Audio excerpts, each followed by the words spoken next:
কৃষ্ণ কৃষ্ণ উচ্চৰে নভজে দেৱ আন। চাব দেই প্ৰভু মস্ত অকণমান মানে কি অবজাৰ্ভ কৰিব, সূক্ষ্মভাৱে লক্ষ্য কৰিব। তাত কৈছে যিজনে মোৰ নামটো কৃষ্ণ কৃষ্ণ বুলি উচ্চাৰণ কৰি থাকে, অৰ্থাৎ লৈ থাকে, কীৰ্তন কৰি থাকে, যিজন কেনেকুৱা হ'ব লাগিব, নভজে দেৱ আন, মোৰ বাহিৰে বেলেগ দেৱতাক কোনোদিন ভজনা কৰিব নালাগিব। কৃষ্ণ কৃষ্ণ উচ্চৰে নভজে দেৱ আন। শুনা সখী কহু তাক কৰো যেন মান। সখী শুনাচোন, তাক মই কিমান ভাল পাওঁ, তাক মই কিমান মান কৰো।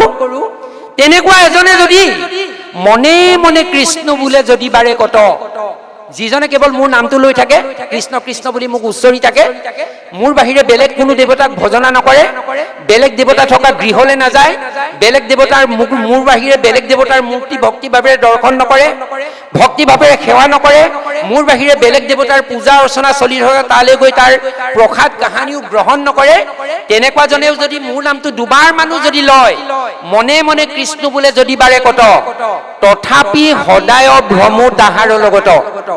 সখী তথাপিতো কি কৰো, মই তাৰ পাছে পাছে সদায় ঘূৰি ফুৰো।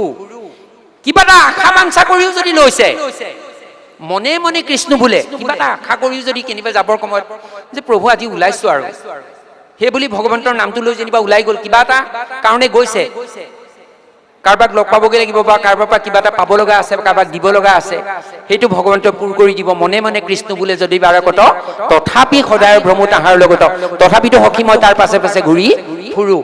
তাৰপিছতে কৈছে, হে কৃষ্ণ কৃষ্ণ বুলি স্মৰে প্ৰেম ভাৱে। হে কৃষ্ণ কৃষ্ণ বুলি স্মৰে প্ৰেম ভাৱে, তাৰ পাছে ভ্ৰমো চক্ৰ ধৰি ভূমি পাৱে।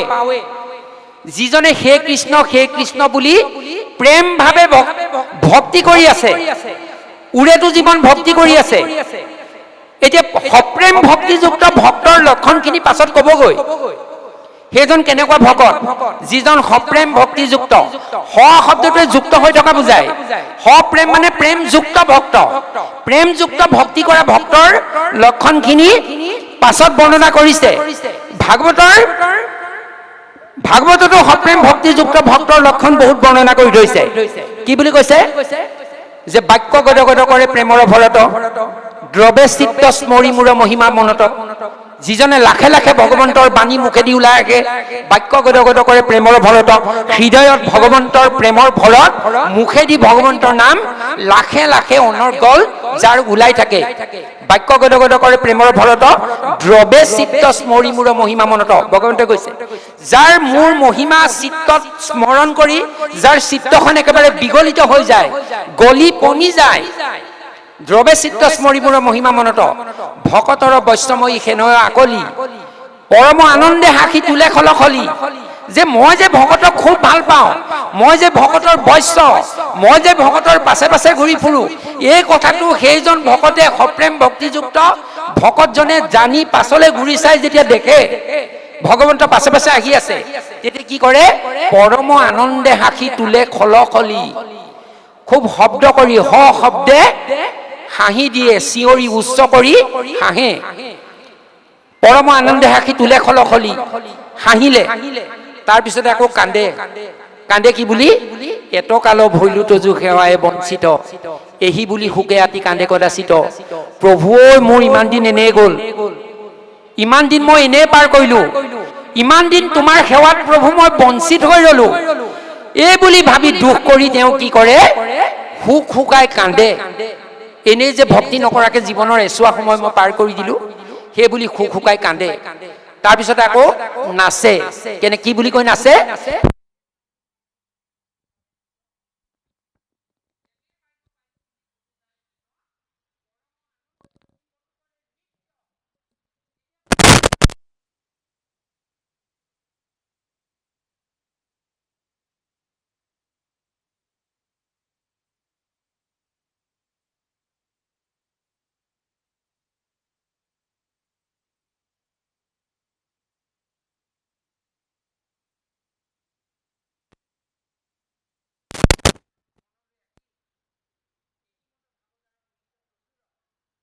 লজ্জা আদি মায়া এৰি হুৱে দূৰ, কিন্তু লাজ মায়া এইবিলাকে কিন্তু হততে এৰা নিদিয়ে।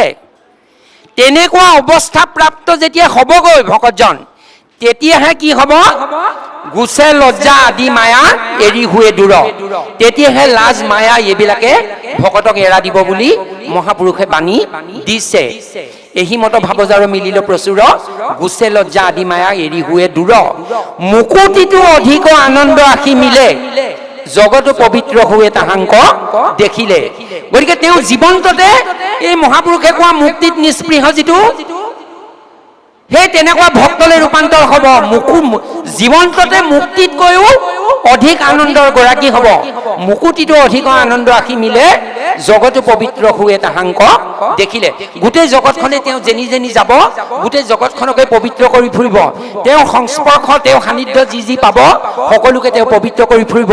আনকি তেওঁ যেইফালে যদি হলগুৰি বাকী এই গাঁও ৰাস্তাৰ মাজেদিও যদি তেওঁ পাৰ হৈ গৈছে, তেওঁ তেতিয়াহ'লে কি কৰিছে? ইয়াৰ বায়ুৰ পাপবিলাকো নাশ কৰি পবিত্ৰ কৰি যাব পাৰে বুলি মহাপুৰুষে কীৰ্তনত বাণী দিছে।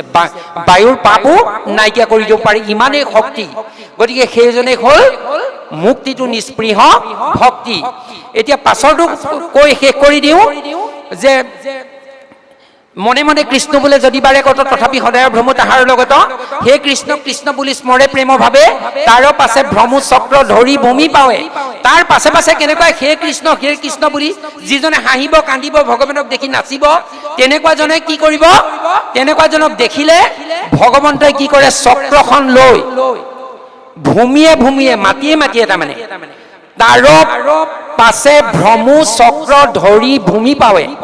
মানে চৰণ চলাই মাটিয়ে মাটিয়ে খালী ভৰিৰে চক্ৰখন লৈ সেইজন ভকতৰ পাছে পাছে ভগৱন্ত ঘূৰি ফুৰো বুলি কৈছে। তেতিয়াহ'লে চাওকচোন, ভগৱন্তইটো ইচ্ছা কৰিলে আকাশী পথেদিও আহিব পাৰে। কেতিয়াবা আমি পাওঁ নহয় ভাগৱতত আকাশী বাণী কৰিছে।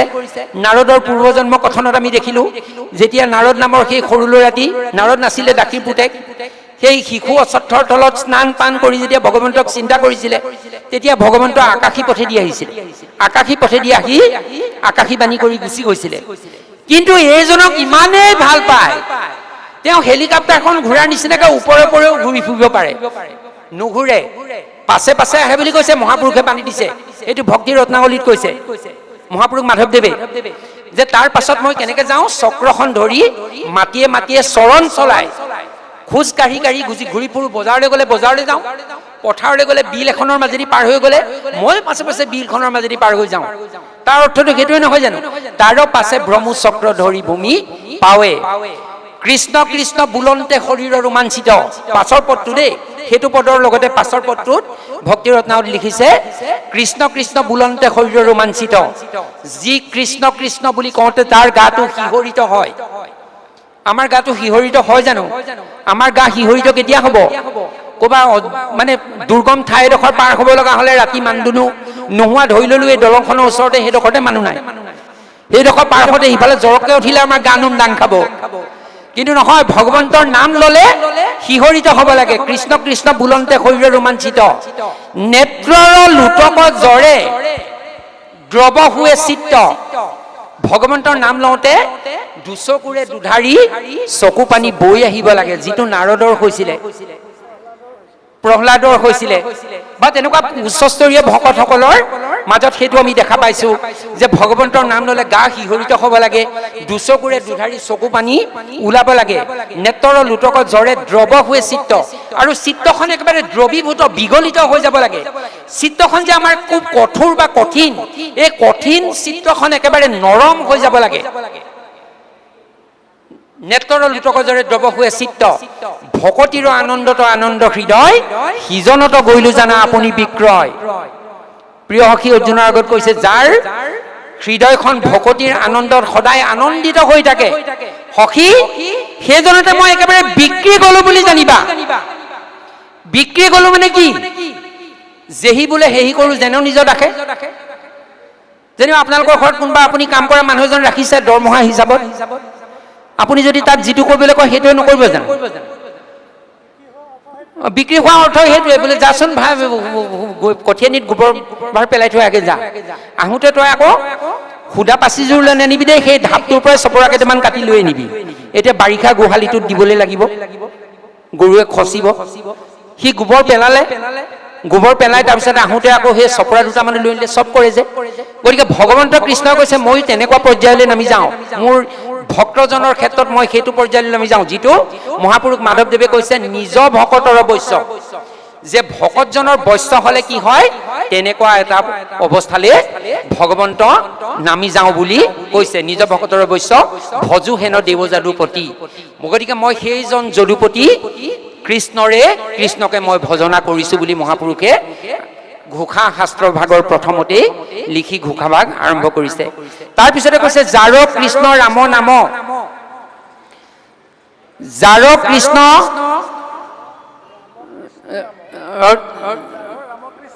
যাৰ কৃষ্ণ ৰাম নাম, নহয় জানো? কৃষ্ণ কৃষ্ণ কৃষ্ণ অপৰাধ হৈছে কৃষ্ণ হৰি ৰাম। যাৰ ৰাম কৃষ্ণ নাম নাৱে ভৱ সিন্ধু তৰি, দেখিছেনে? যাৰ ৰাম কৃষ্ণ নাম, ভগৱন্তৰ নামবিলাকৰ প্ৰসিদ্ধ নাম ৰাম কৃষ্ণ, সহস্ৰ নাম আছে, হৰি ৰাম বাসুদেৱ, সেইবিলাক নামান্বয়ত মহাপুৰুষ মাধৱদেৱে ঘোষাত প্ৰত্যেকটো নামৰে অৰ্থ লিখিছে। যাৰ ৰাম কৃষ্ণ নাম নাৱে ভৱ সিন্ধু তৰি, ভৱ সিন্ধু মানে আমাৰ এই ভৱ সংসাৰখনৰ কথা কৈছে। যাৰ ভৱ সাগৰ এখনত, বৰ বহল সাগৰ এখনত যদি এজন মানুহ পৰি যায়, তেতিয়াহ'লে পৰি যোৱা মানুহজনক কিহে উদ্ধাৰ কৰিব? এখন নৌকা বা নাৱে উদ্ধাৰ কৰিব। কোনোবা এজনে নৌকা বা নাও এখন লৈ যদি চাপি যায়, সেইখনতে উঠিব পাৰিলে তেওঁ ৰক্ষা হ'ব।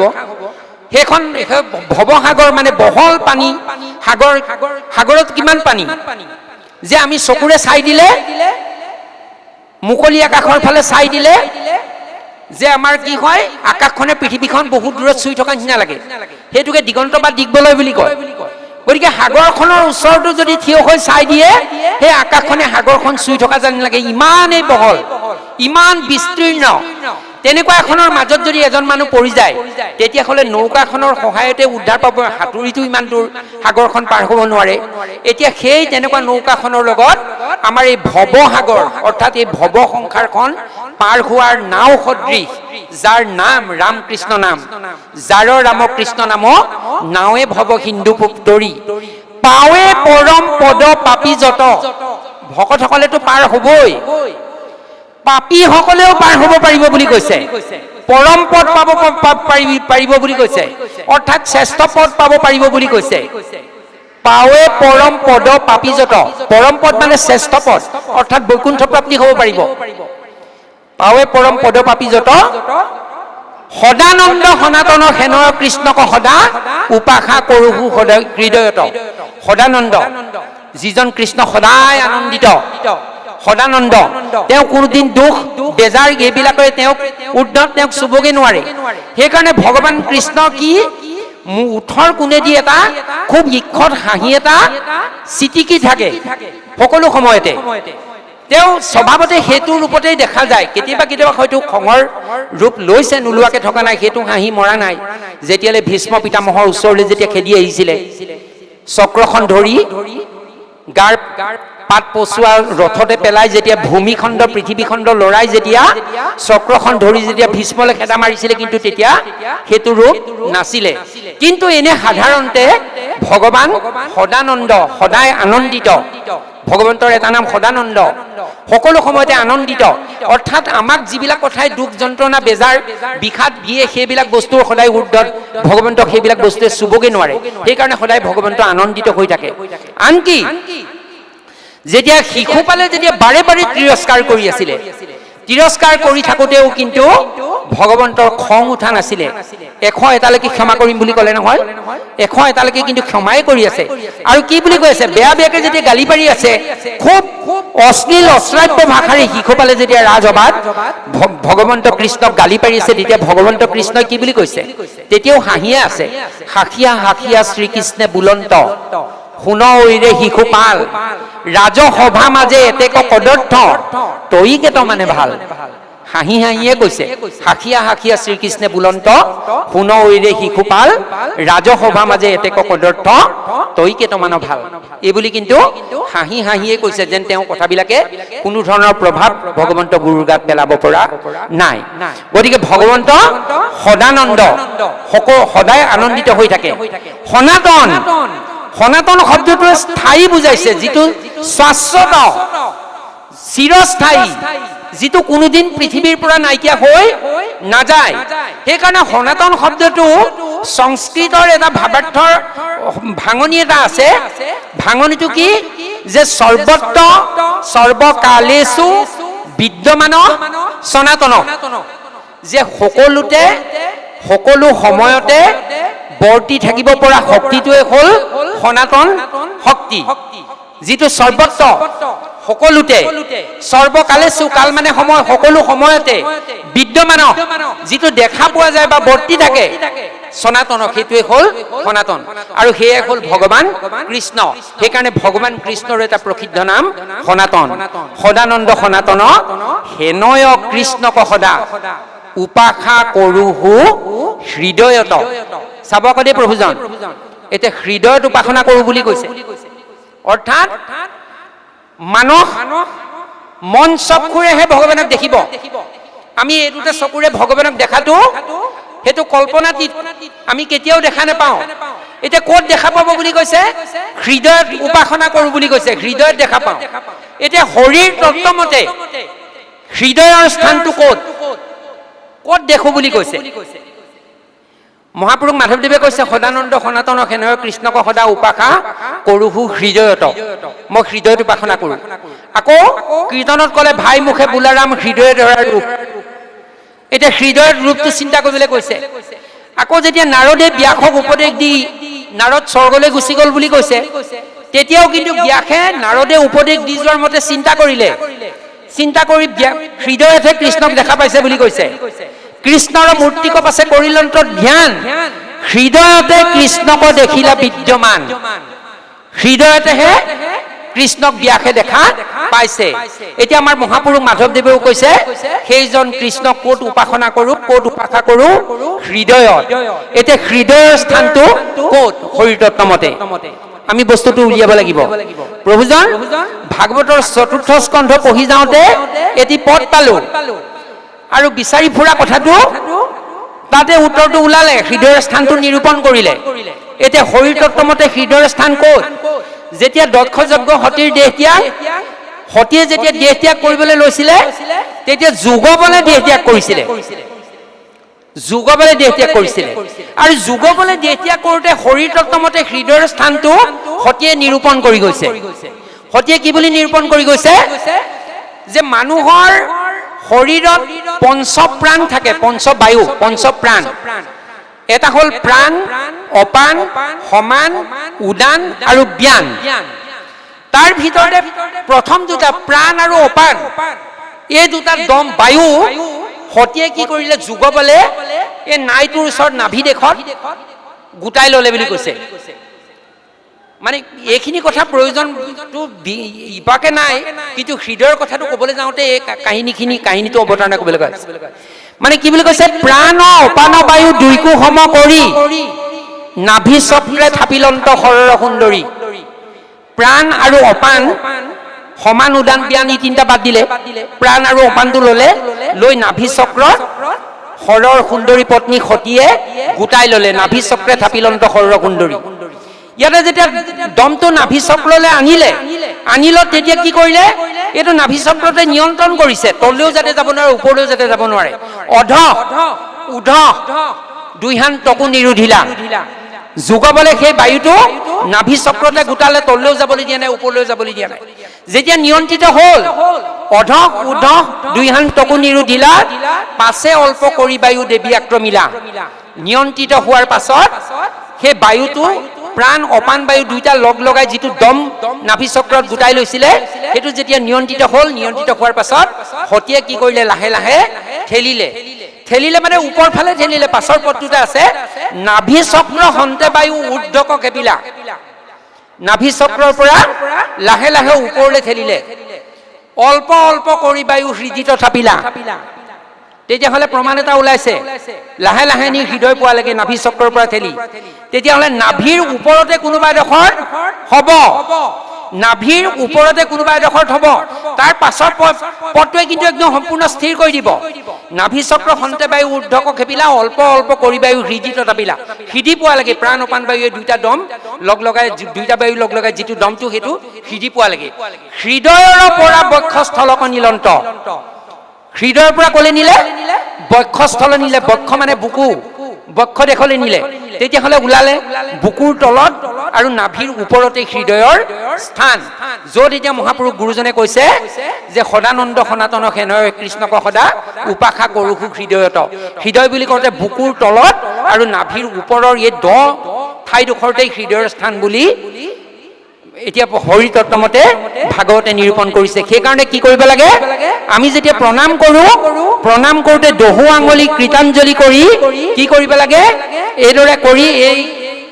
য'ত ভগৱন্ত বাস লৈ থকা ঠাইডোখৰ ইয়াত আচলতে এনেকে লগাই কৰিব লাগে এনেকে বা এনেকে নহয় এতিয়া এই প্ৰণাম কৰোঁতে আচলতে য'ত ভগৱন্ত বাসা লৈ আছে এই তাত লগাই লৈ প্ৰণামটো কৰিব লাগে এতিয়া হৃদয় পোৱালৈকে নহয় হৃদয়ৰ পৰা আকৌ ইকনো কৈ দিওঁ দেই প্ৰভু এই সতীৰ কাহিনীটোৰ ইকনো কৈ দিওঁ হৃদয়ৰ পৰা ক'ৰ পোৱালৈকে যে তাৰো পৰা নিয়া কণ্ঠ দেখে নাভি চক্ৰ সন্তে বায়ু ঊৰ্ধ্বক খেপিলা অল্প অল্প কৰি বায়ু হৃদয় তথাপিলা হৃদয়ৰ পৰা বক্ষস্থলক নিলন্ত বুকুলে নিলে তাৰো পৰা নিয়া কণ্ঠ দেখে থাপিলন্ত বুকুৰ পৰা নি ডিঙি পোৱালৈকে বুজি পাইছেনে তাৰো পৰা নিয়া কণ্ঠ দেখে থাপিলন্ত